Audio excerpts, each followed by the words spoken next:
Let's get started. My name is Jessica. I am the Youth Services Librarian here at the Ames Free Library, and I'm just going to get us started. That's really all I'm here for, and then I'm going to turn it all over to the main event, the reason you are all logged in today. So we are here, obviously, with author Joseph Davis. As I imagine most, if not all of you know, he's an Easton native. He is from right here in Easton. I'm assuming many of you are, but maybe not all here in Easton with me today. But fun fact that I actually just learned when we started all this communication is that he used to be a page right here at the Ames Free Library, where I am sitting today. So you never know where you'll go once you get started from humble beginnings, right? So, all right. Yeah, so Joseph lives in Sweden now and has published quite a few books, particularly in the children's market, fantasy books in Swedish. And let's see, you've got here an author, a translator, and a creative writing teacher. And I think you're going to touch on all those things today, right? So awesome. Yeah, so again, as I said, most of his books have been published in Swedish. The book that we have here in the library is the first book that has been translated into English, which massive fail on my part. I'm sorry I did not bring a copy upstairs with me, although I think many of you have seen it already, The Darkened Star. So excellent read. Oh yes, excellent. There is the English version right there, perfect. So that is his first book to have been translated into English. And yeah, again, I think that's kind of the focus of what we're talking about today. So I believe we are just about ready to get started. Let me see if I can click all the right buttons here. There we go. All right, so we're ready to get started. I'm going to pass it over to Joseph. Joseph Davis, thank you so much for being with us today. You've got the floor. Yeah, thanks for having me, Miss Jess. Thanks for introducing me.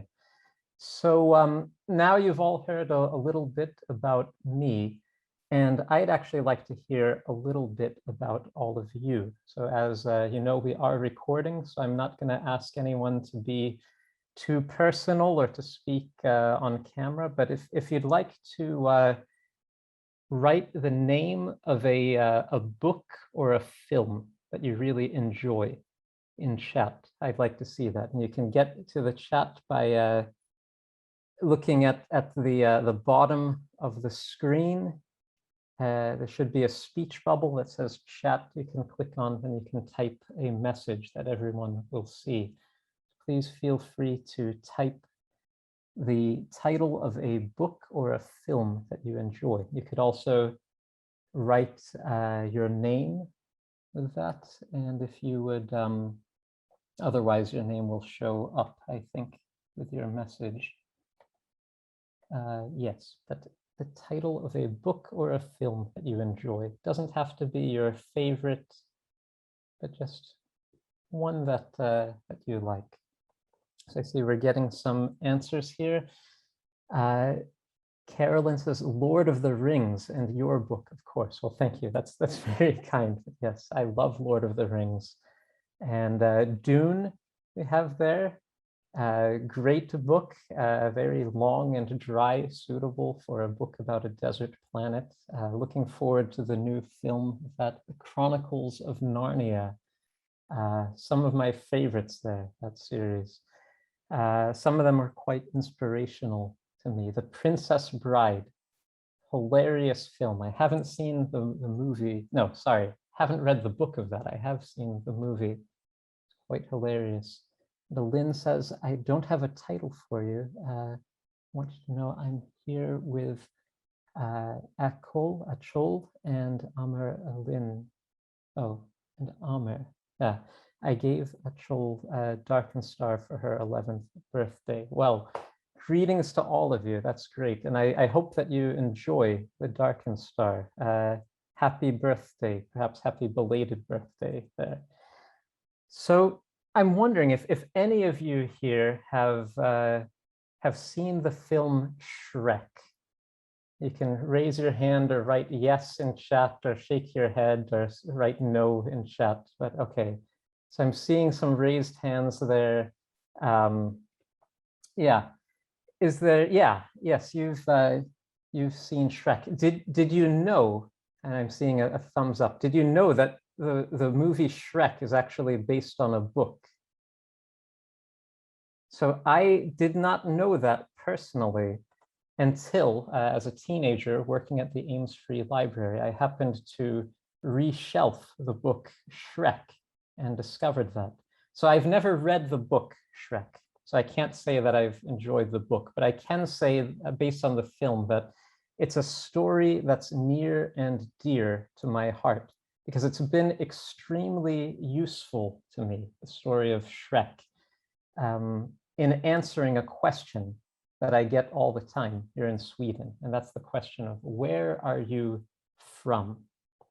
So Easton, Massachusetts is not an easy place to describe. First, the name itself is problematic. People ask you where you're from, and I say either Easton, Massachusetts or Northeastern Massachusetts, and they say, yeah, but what part of Eastern Massachusetts? What's the town called? And yeah, so that's a problem right off the bat. And then I tell them, no, it's a town that's called Easton, and eventually that works itself out. But then there's kind of the sad problem that anything that you say about the town of Easton sounds made up. So an example, I try to tell people about the beautiful wetlands areas, which leads to a discussion about the Hockomock Swamp and the Bridgewater Triangle. And then they say, so you mean to tell me you come from the Bermuda Triangle? No, it's the Bridgewater Triangle, completely different. And to be honest, I mean, I don't really even believe any of the stories about the creatures in the swamp. Well, except for that one mountain lion that terrorized the town when I was a kid, since that turned out to be real.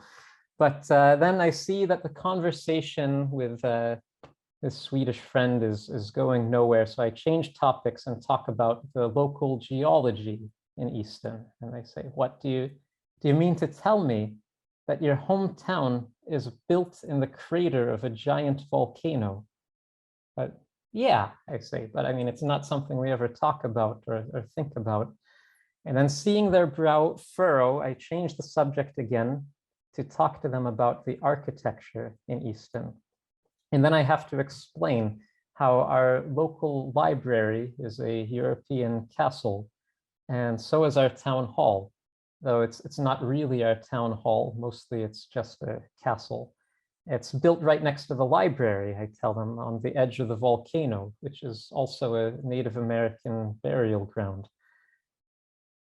So they tend to ignore that burial ground comment, which they don't know what to do with. And they ask, well, why do you have European castles in a small American town? And so I start telling them about how these castles were built with the shovel money. And well, finally, I just have to give up and ask them, have you seen the film Shrek? And they usually have. So swamps, castles, fantasy creatures, I say, just think of me as a kind of swamp troll, and that generally works for them. So is there anybody here from Easton or who's been to Easton? So go on and write in chat either from Easton, been to Easton. Yes, and that could be if you've spent a few years living there, if you've grown up there as I have, or if you've just been there on a visit. Okay, so from Northeastern, been to Easton, from Easton. Yeah, so you know what I'm talking about with all these things. It's a difficult town to describe. So Shrek has been a great help to me there. So, but Anyway, I thought I'd tell you the story of how this swamp troll became a Swedish fantasy author. And then I thought I'd do a quick creative writing exercise for those who'd like to try it, and then tell you a bit about my new English book, The Darkened Star, and read aloud from it, which is going to be the American premiere for The Darkened Star. If you have any questions in the meantime, you can feel free to write them in the chat, and I'll do my best to answer them when I see them. Although if I get overwhelmed with questions, I might wait a bit before I answer something. We will have a dedicated question and answer time at the very end as well. So you can also save questions until then if you want, or write them as they come up. So, yes. And anything you want to say, by the way, during this author visit, you can feel free to write in chat, and I'll see that, and Miss Jess will see that as well. She's in control of all of the microphones and the technology. Thanks for doing that, Miss Jess, so I don't have to worry about the complicated technological part of this. Ah, look at that, there's a smiley face. Yeah. So how did this American swamp troll become a Swedish fantasy author? So we've already established that Easton, Massachusetts is the ideal town for a fantasy author to grow up in. Actually, I mean, you've got the swamp, you get possibly fantasy creatures, if you believe the stories, living in that swamp, and you've got the castles. Now, when I was younger, I really loved castles. It's very possible that the library in Oaks Ames Hall influenced that love of castles. I can't say for sure, but one way or another, I loved castles. I actually wanted to live in a castle. Unfortunately, I never found a full-size castle wrapped up under the Christmas tree as a child, or in the backyard wrapped up with a nice bow on my birthday. And because I was afraid of ghosts and they said that the library was haunted, I couldn't really pull a mixed up files of Mrs. Basil Lee, Frank Weiler, and move into the library secretly at night. So I had to take matters into my own hands if I wanted to live in a castle. And I decided to build a castle of my own. I was 8 years old at the time and too small and weak to quarry all the large stones that you'd need to build like a real castle like the Ames Free Library. So instead, I decided that I would build my castle out of ink. I got some lined paper, I got a pen, and I got to work. I wrote a story about a castle that I could live in with my friends. In the story, we all had superpowers, the castle could fly. It was a terrible story. It's just awful. The illustrations are even worse because I did them myself. But I had fun with it. So I kept on writing more and more of these stories, turned into a series of at least 10 to 15 really low quality books written on lined paper and held together with staples. As I grew older, something really important happened to improve the quality of my writing. I read books, lots of books. My parents, my grandparents, my teachers, and the library all provided me with plenty of reading material, and I was always reading. So at school, I would often sit with a book at recess, and I'd go into a kind of trance with my book, where I'd just be like sitting there reading, and I would lose track of reality around me. So someone might come and start talking to me, and I wouldn't even notice because I'd be so caught up in the book. My teachers had a phrase for this. They'd say that, oh, look, he's lost in the world of literature again. And they were quite patient with me when I was lost in the world of literature. At night, I would stay up late reading at home. And during the day, I would monopolize the family computer to work on my story. That was the phrase I'd always use. I have to work on my story. And my dad was very patient with me and allowed me to monopolize the family computer. So I get to move from writing on lined paper to typing on a real computer. And I read and read and wrote and wrote. And eventually my writing improved. And I felt ready to submit one of my stories to some publishers. I think I was about 16 or 17 at the time. And this was my first meeting with the book industry, my first official meeting with the book industry, which is a very difficult industry. So it wasn't a very pleasant meeting for me. So I actually don't really know how things work in the States right now, because it's been so long. So I know a bit more about how things work in Sweden and a little bit in Norway and the UK, which is where some of my books have been translated and published. But the way things worked in the United States when I was a teenager, submitting my books to publishers, was that you write your book, it's maybe 200 or 300 or 400 pages long. And then you also write something called a query letter, which is less than a page. It's got to be actually some pretty exact length. It's got to be the right font. Courier New should have margins exactly the right size, and everything about it has got to be exact. And this is basically a letter begging the publisher to look at your book, which they're not inclined to do otherwise, actually. So you send this query letter to the publisher, and I like to imagine that what happens to this letter when it reaches the publisher is it goes in a big pile on the desk of a guy that I'll call him Bert. I generally imagine that his name is Bert, and he's sitting there, Bert, with this pile of 10,000 query letters at his desk. He's tired. He usually has some kind of a headache. I generally imagine him eating like a ham sandwich that's sort of dripping with mustard. And once in a while, as he's answering his emails at this desk, maybe this thought will strike him, you know, maybe I should read some of these query letters. And so he takes the top one off of the pile, he looks at it, and he doesn't read the whole letter. Like, he reads the first sentence of the letter, and then depending on how much sleep he's gotten, usually not a lot, what mood he's in, usually not a good mood, the way his sandwich tastes, maybe it tastes all right. He may decide to keep reading the letter, or he might just immediately wipe the mustard off his face with it, crumple it up and throw it in the trash, which is generally what happens. So needless to say, Bert generally did not like my query letters at any of the publishing houses that I sent them to.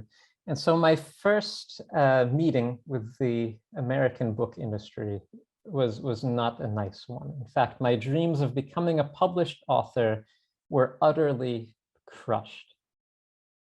Or were they? Fast forward a few years, and I was a 20-something young man working as a youth leader at a church in Sweden. So a question for all of you that you can answer in chat. When I say Sweden, what's the first thing that pops into your head? Or if you don't want to write the first thing, you could share the second thing. What pops into your head when I say the word Sweden? So it doesn't have to be very long. You could feel free to just write like a one-word answer, short sentence if you want. What pops into your head with the word Sweden? Snow. Yeah, sometimes we get a lot of snow here. Sometimes we don't. Fjords, beautiful. We get a lot of those in Norway too. A Swedish chef. Yeah, sometimes I've told Swedish friends about the Swedish chef, and they have a hard time believing me, but yeah, I think of the Swedish chef too. Church, yeah. I mean, a lot of denominations, churches in the United States, such as the Covenant Church, come from Sweden originally. The church that I've worked at is actually the Swedish version of what became the Covenant Church in America. A moose in a tree. Yeah, that was international news some years ago, that a moose got drunk on rotten apples and then ended up getting stuck up in a tree and had to be rescued. That's actually really common here in Sweden, that moose will get drunk on apples and then they'll like fight robot lawnmowers, or moose generally wins that fight, or get stuck in trees, or they'll wander into town and yeah, they'll have to call animal control to deal with them and get them away so they don't hurt any children or anything. But yeah, drunk moose can be a big problem in Sweden. Yeah, thanks for those answers. When I think of Sweden, the first thing that pops into my head is actually pay bathrooms. That is like a public restroom that you have to pay at in order to enter. I've got a Swedish 5 crown coin here. This is it's worth between 50 cents and $1, depending on the global economy. And if you go out anywhere in Sweden, you got to make sure to have one of these coins with you, or maybe a 10 crown coin even, because any place in public where you want to use the bathroom, you're going to have to pay one of these, or maybe 2 of them, or your bathroom visit might even cost 20 crowns in some places. Some of the really modernized bathrooms you can pay with a card, so that's nice, I guess. But when I moved to Sweden, I found this absurd, that anywhere you go, you have to pay to use the toilet. But some of my Swedish friends, they found some things about American culture pretty absurd too. Like, why don't you take off your shoes when you walk into a house? They asked, like, why would you want your shoes on inside a house?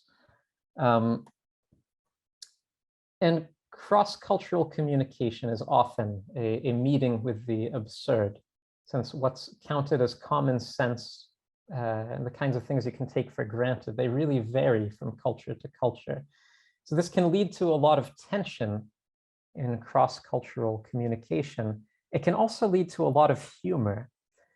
I have a Swedish friend who once told me about how she and some other young women from Sweden, they went on a trip to Southern Europe. And there they tried to use one of the public bathrooms in a Southern European country. And so they used the strategy that groups of people often use in Sweden, which is that the first one to go in pays to use the bathroom with their 5 crown coin. But then when they leave, they hold the door for the second person to come in. And then that person holds the door for the third person, because nobody really likes paying their precious 5 crown coins to use these bathrooms, even if they think it's common sense that you do it. They avoid doing it as much as possible. So the first one of these young Swedish women, she pays, goes into the restroom, uses it, then leaves, holds the door for the next friend to go in. And that is when disaster strikes. Because as soon as the door is closed, there's kind of this mechanical whirring noise, and the toilet swivels away and hides itself in the wall. It disappears. And then the sprinklers come on, just shooting jets of water all over the room and soaking this poor young woman.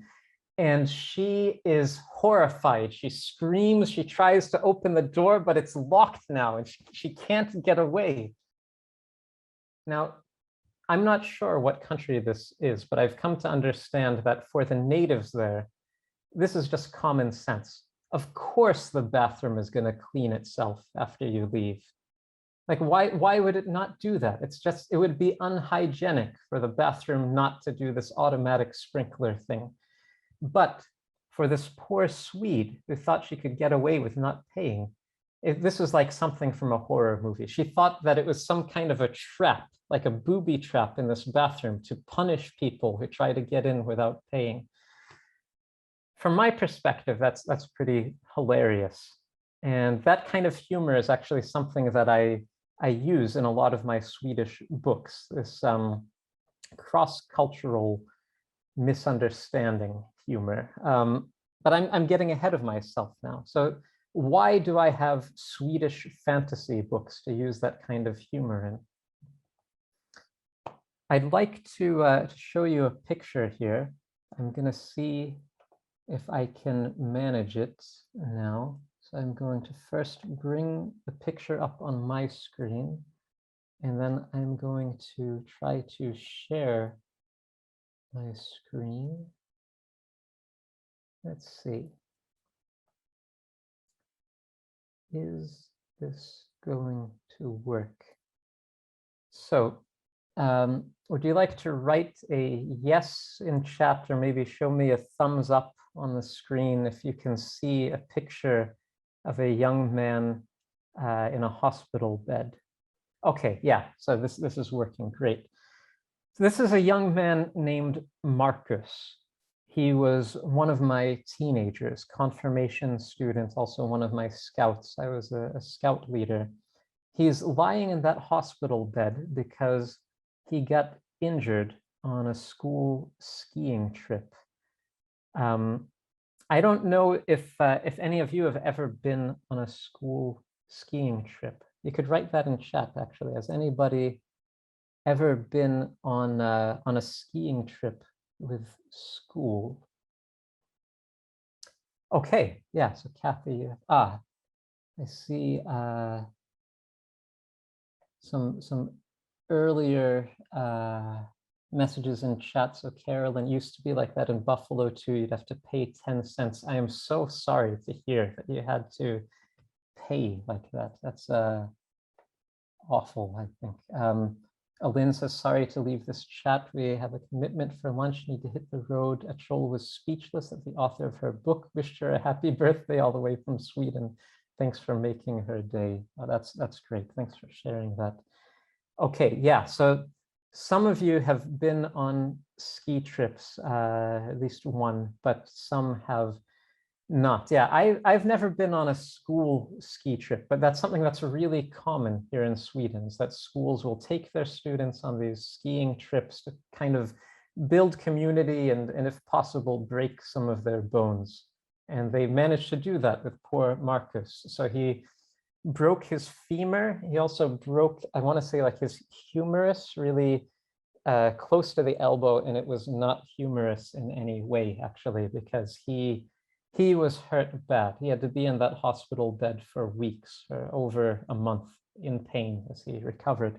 So I wanted to cheer him up. So I started visiting him pretty regularly. I want to say I was there maybe every day or every other day. And every time I came, I had a new chapter for him, because I was writing a Swedish fantasy story about a young man named Marcus who's in a hospital bed after a skiing accident, but then he gets kidnapped from the hospital to this fantasy world where there are giant snails and people greet each other by spitting, and everything is crazy to him. But yeah, it's kind of a funny story that I really wanted to cheer him up and also encourage him. And he found it really funny, and he seemed to enjoy it. And he did eventually recover, made a full recovery, which I'm extremely thankful for. But then I had this story about Marcus, who gets kidnapped to this fantasy world. And I thought, okay, now I've written something in Swedish. I'm going to take the opportunity to send this to a publisher, which I did. I sent it to a small publisher, not to get it published, though, because I thought that would be absurd.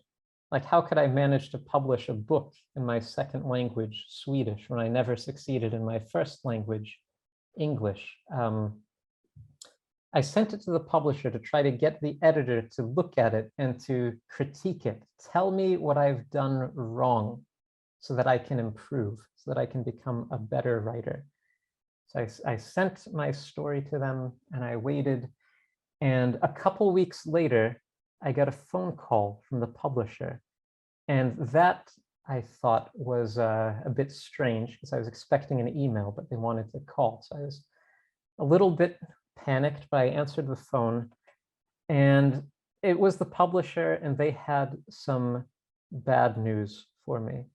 So I sent them this book, hoping they could critique it and tell me like what I've done wrong. And yeah, unfortunately, they said, this book was so good that they were going to have to publish it.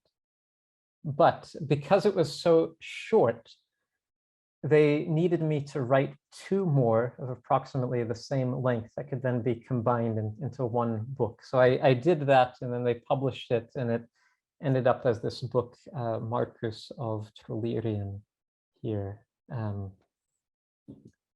And the ball just kind of kept rolling with this book. So it got a couple of sequels. I've got one of them here.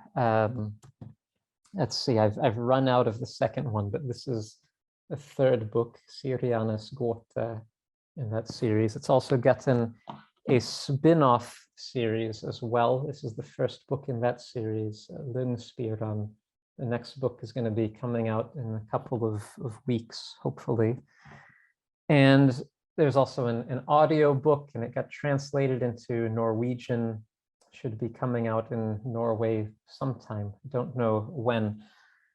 And then it was also picked up in something called World Book Week, which meant that this book gets sent out to hundreds of classrooms in Sweden that were participating in World Book Week. And it was also, yeah, it got a good rating from the Swedish Library Service, who read it. And so then it got picked up by a bunch of libraries. So you can find it in libraries around Sweden. And it also led to a slightly larger publisher getting interested in my writing. And so that publisher chose to publish this book, Dunkelstjärnan, which now this is another Swedish fantasy book, 1st book in the series, Kampen om Tusenvärld. And this one really took off. So this one is used as kind of like a teaching material, yeah, reading material in schools all around Sweden. It's also got an audio book, and it's going to be coming out in Norwegian. And this book actually managed to get published in English as well. So now it's been translated into English as The Darkened Star, published in the UK. And yeah, so I'd like to tell you a little bit more about that book in a bit. But first, I thought that I'd show you one of the really fun parts of my job as an author. So I'm going to try to get another picture up on the screen here. Let's see if I succeed again. Let's see, there's the picture, share screen, share. Okay, could you give me a thumbs up if you can see a picture of me in a classroom? Okay, great. So what's going on in this picture? I'm preparing to cook some noodles in my shoe. Now, why am I doing that? Because I'm a fantasy author visiting a school, teaching creative writing. A bit of a crazy creative writing teacher, actually. And that's something that I do. I travel around Sweden, visiting classrooms, teaching creative writing, and things can get really crazy. So I think in that particular school, I want to say that was in a town called Skövde. This is from their local newspaper, this picture. I want to say that one was a bit of a tame visit. But in another town, Norrköping, I traumatized 2 girls in a 6th grade class, unfortunately. So as I said, I can be a bit wild as a creative writing teacher.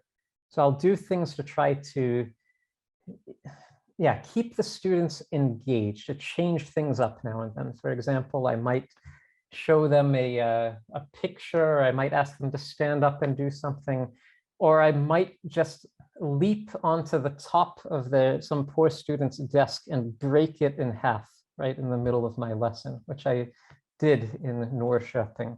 I didn't mean to break the table, but it happened. So yes,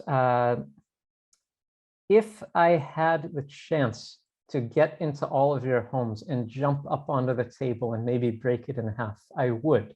But since I don't, I thought that maybe we could just do kind of a simple creative writing exercise that you can do at home, or at least I would show it to you. And if you'd like to try it, you're welcome to.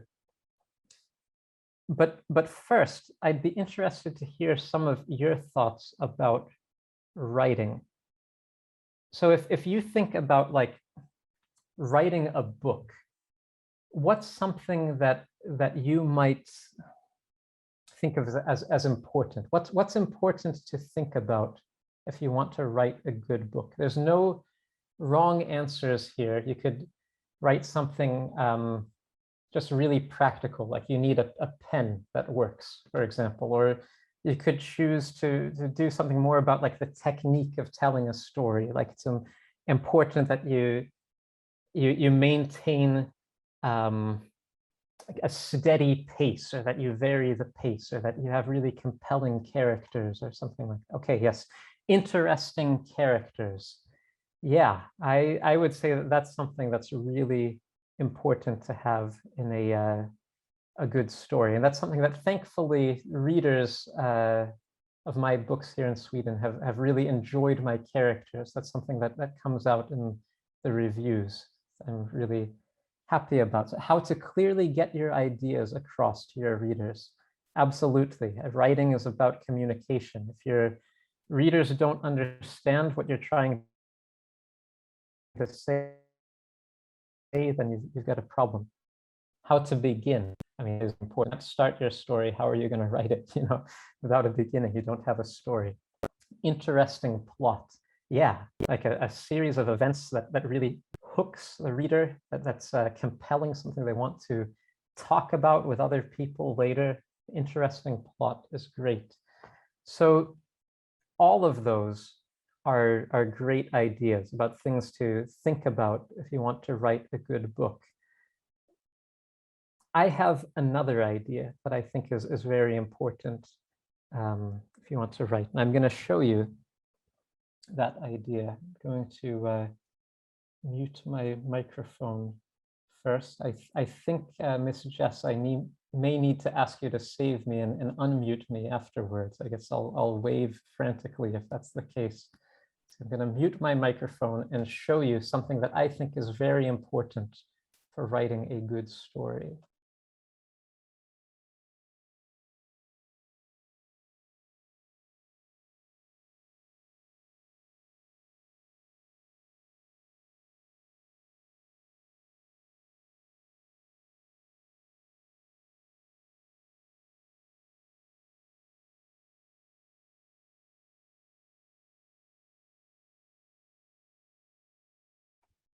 All right, thanks for saving me there, Miss Jess, and unmuting me. So I just put on this crazy squirrel mask. And I don't mean to say that you need a crazy squirrel mask in order to be a good writer. It might help, I don't know. But what I mean to say is that you need to practice looking through other people's eyes. Empathy, compassion, being able to see other perspectives. I think that's really essential if you want to create interesting or compelling characters. I mean, if you can see from someone else's point of view, then you can create characters that are believable, that the reader will identify with, that the reader will recognize and accept and care about. If you can't see things from someone else's point of view, then the only character you can create is actually yourself, which could work for an autobiography as long as you don't have too many other people show up in it. But for writing fantasy, that could be quite limiting. Thankfully, seeing things from someone else's point of view is something that you can practice. And I thought that we'd practice this now with a quick, simple creative writing exercise. So I'd like you to choose an object that you have in the room with you, or it could be a pet or an object. And then I want you to imagine that that object is conscious. So it can think, it can feel, it has its own personality, its own fears, desires, questions, dreams. And then the big question to answer is, what does this object want? What is its big motivation? So I can give an example here to show what I'm talking about. I've got my 5-crown coin that I showed you before. This was minted from a larger piece of metal. What does it want? It wants to come home. It wants to rejoin all of that metal that it was minted from. And so this coin is constantly striving to rejoin the other coin. So maybe it's trying to gather in the pocket of some rich person who's got a lot of these 5-crown coins, or maybe it's trying to get back to the bank where it can be like gathered in a huge pile with other 5-crown coins. If it could, it would really love to kind of end the world in a colossal inferno of fire that would make it so that all the metal on Earth melts down so it can really become one with the other coins again. But its motivation is it wants to come home. It wants to rejoin its family. So please choose an object in the room around you, if you'd like to, and you can write in chat what the object is and then what it wants. What would it want if it were conscious? And you cannot be wrong here. You are the author. You decide what it wants. So please just know that you are creative. Be brave, choose an idea and roll with it. Choose an object and write what it wants. Yes, I see Carolyn has written, I was thinking interesting characters too. Interesting locations and twists and turns, unexpected things happening. Yeah, I mean, these are the kinds of things that make a good story, absolutely. Interesting locations, that's a fun one. That's something I've really enjoyed working on in this book, The Darkened Star. It's working on world building settings. All right, so a violin wants to sing. So that's, I think, a very good natural motivation that flows from that object. It wants to sing. It's a violin. It wants to be played. If you were to go one step further and give it some kind of agency, give it the ability to do something, you could start thinking out, okay, well, what does it do in order to get played, in order to sing, in order to attract a player who's going to help it sing? What challenges does it have that could hinder it from achieving that goal? How does it overcome those challenges? A paperclip wants to hold everything together. Absolutely, yes. What a beautiful motivation. My stuffed goat wants to go on adventures with tasty things to eat. What a fun character. I can imagine that, this stuffed goat that, yeah, it's kind of a sort of a harlequin character driven by its appetite. It wants tasty things to eat. How is it going to find them? A stapler wants to be fed, gets to take little bites all the time, but those are just nibbles. Oh, that's great. The kind of character you can really feel for Like, oh, you know what it wants. It wants to eat, but all it gets is tiny nibbles. How can it get more? A mirror would like to see what's behind it. Ah, excellent. A clock wants to stay on time. Is it going to manage to do that? I mean, I've had clocks that, yes, have really struggled to meet that goal. Yeah, that's great. So thank you for sharing those characters and motivations with me. And any one of those could become a story. Any one of those characters could be fleshed out, made compelling, believable, the kind of character you can identify with, even if it's an object, like even if we're talking fantasy, like a clock that comes to life. Like the important thing is that the personality is believable, that the character has a clear motivation and that it takes steps to try to fulfill its goal. So thanks for sharing your stories with me. I thought I would tell you a little bit now about my story, The Darkened Star. So this is the story of a 12-year-old girl named Julia, who is, she's asked to help a refugee boy named Kassir in school.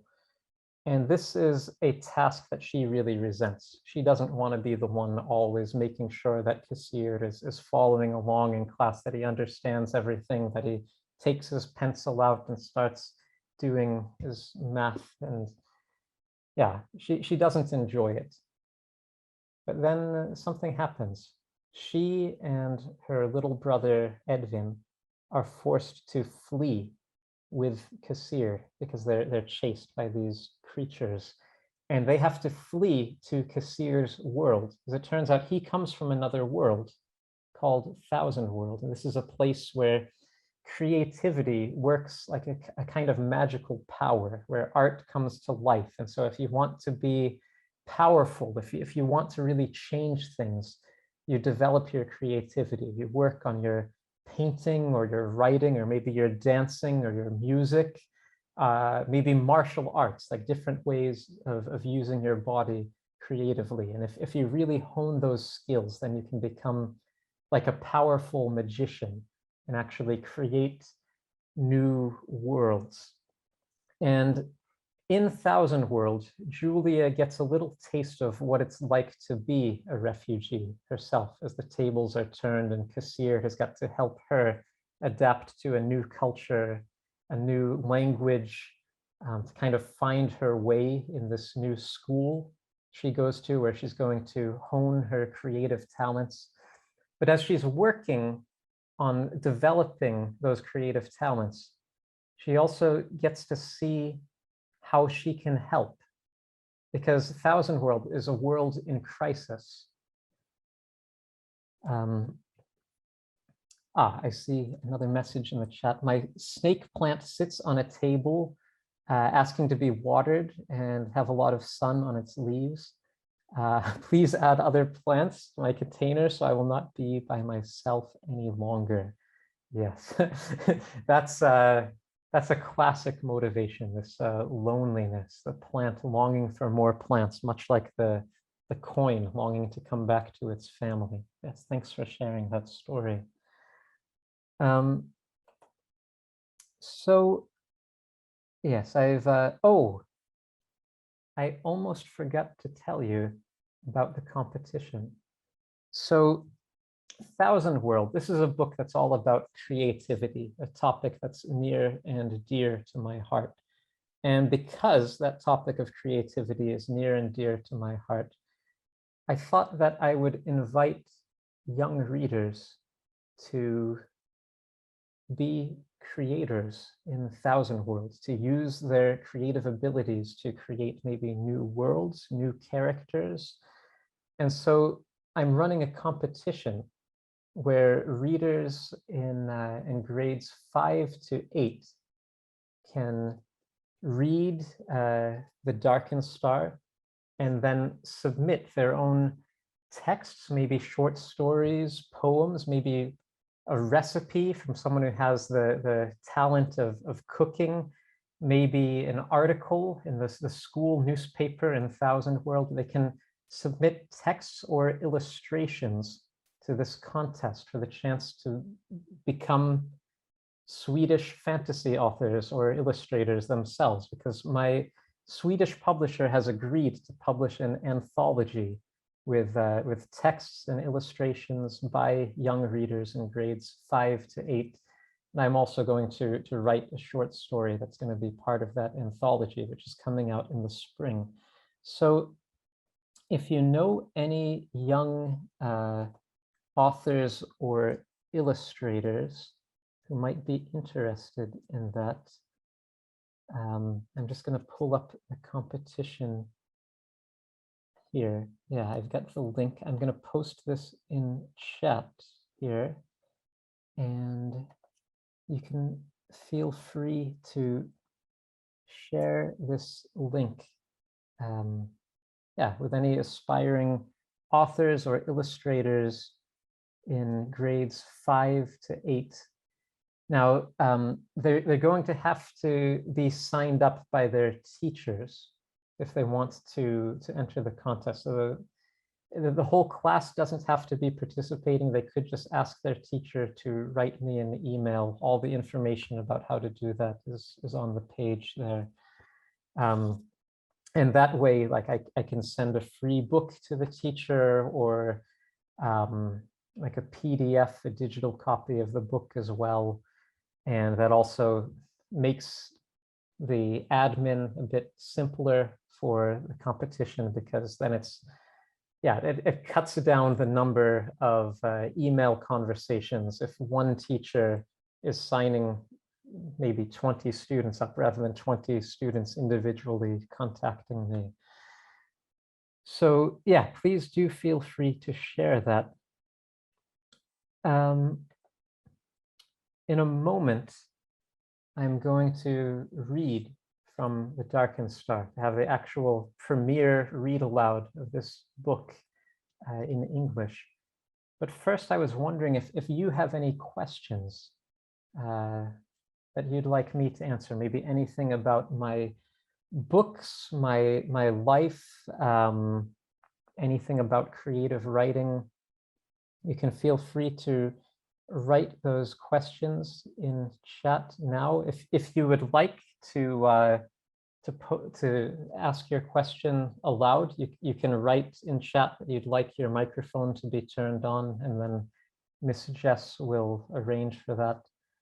If you have any questions you'd like to ask me, you could write that now, or ask for your microphone to be turned on and ask verbally. Please do keep in mind that this is being recorded, so you will be recorded if you ask your question. And otherwise, we can do another question and answer time after I read a chapter of The Darkened Star. So I'm just going to wait for a moment and see if any questions pop up. And meanwhile, I'll find the spot in the book where I was going to read. So a question here. You mentioned that it's important to see through others' eyes. Did moving to Sweden, being an outsider, give you some of that perspective? Excellent question. Definitely.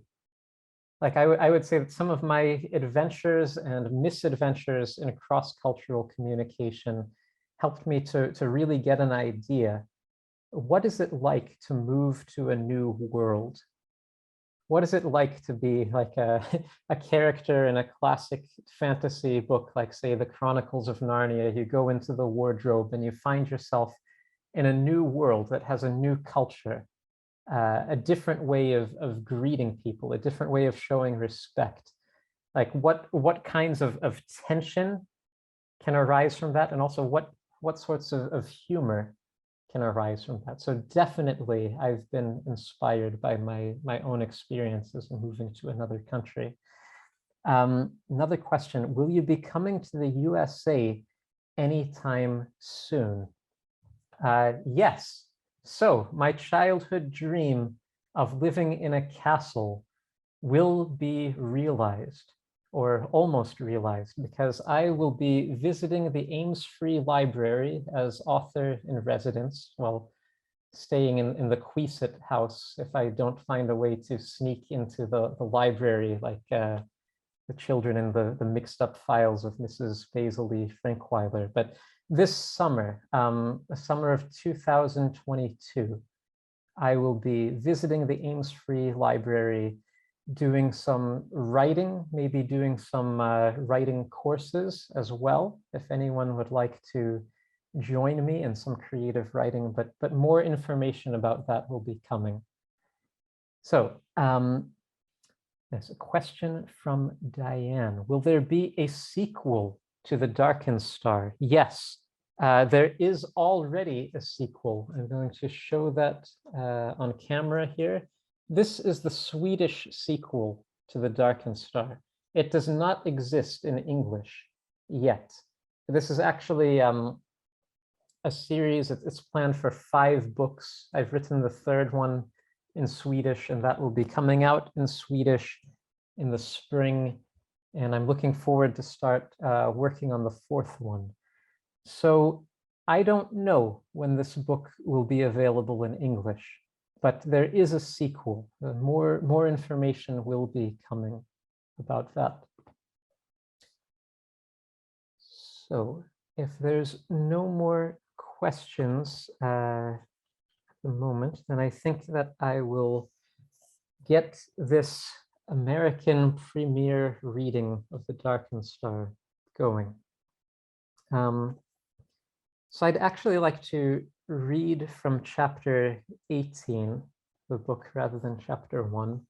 Perhaps a strange choice, but I especially like this chapter. So Julia has already fled to Thousand World as a kind of refugee with her little brother and with Kassir. She's gotten separated from Edvin and Kassir. And now she's heard that they're at a place called the Academy. They've actually been studying there for a couple of days. And she's been invited to come in and join them and study at the Academy. So this is Julia's first experience of the Academy. The Academy was a strange and wonderful place. Its exterior was impressive enough, about as large as the council's palace, but lower, broader, more squarish, without the beautiful spires or the arched bridges. But the inside was like a dream, or rather like a series of dreams, each one stranger and more wonderful than the last. The black doors that lined the broad white marble corridors led into the most fantastic classrooms Julia had ever seen. One room was a cheery, warm brown chamber where white-clad students of various ages sat at 20 or so pottery wheels, making clay vases. A large, clumsy figure of reddish-brown clay stomped around, inspecting their work. In another room, the students stood painting apples on canvases. Now and then, a painted apple fell out of the canvas and rolled on the straw-strewn stone floor.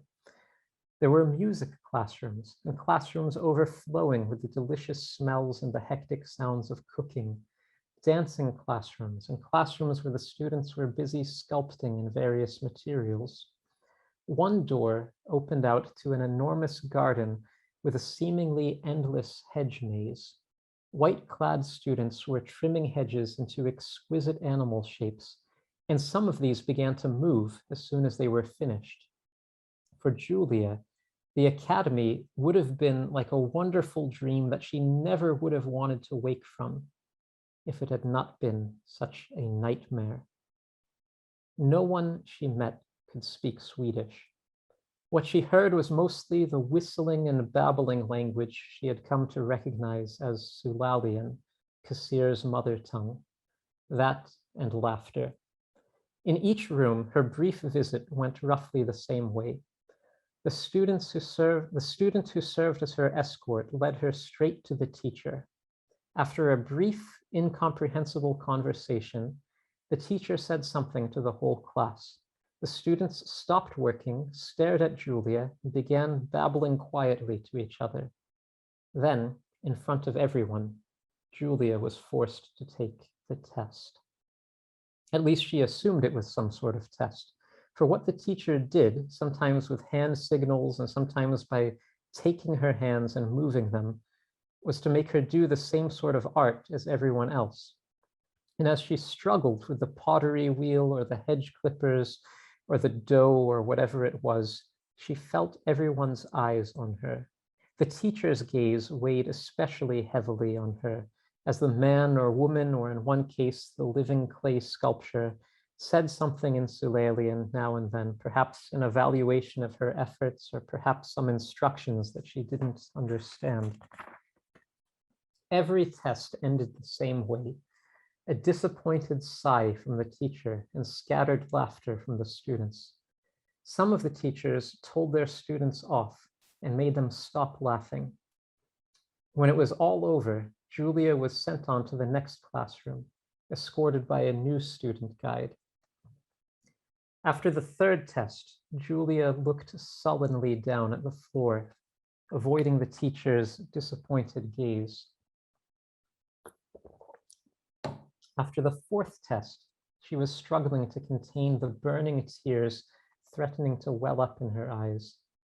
After the fifth test, she tried to tell her student escort, a dark-skinned girl who was perhaps a year older, that she didn't want to go to the next classroom. But the girl didn't understand what she said. And where else would she go anyway? She was in a strange place, in a strange city, in a strange world, without a single familiar face to turn to. There were 10 tests in all of which she apparently failed. I'm not good at anything, Julia thought despondently as a young red-haired boy led her out of the carpentry workshop. She heard a few scattered sniggers behind her, but did not turn around. She felt suddenly and intensely homesick.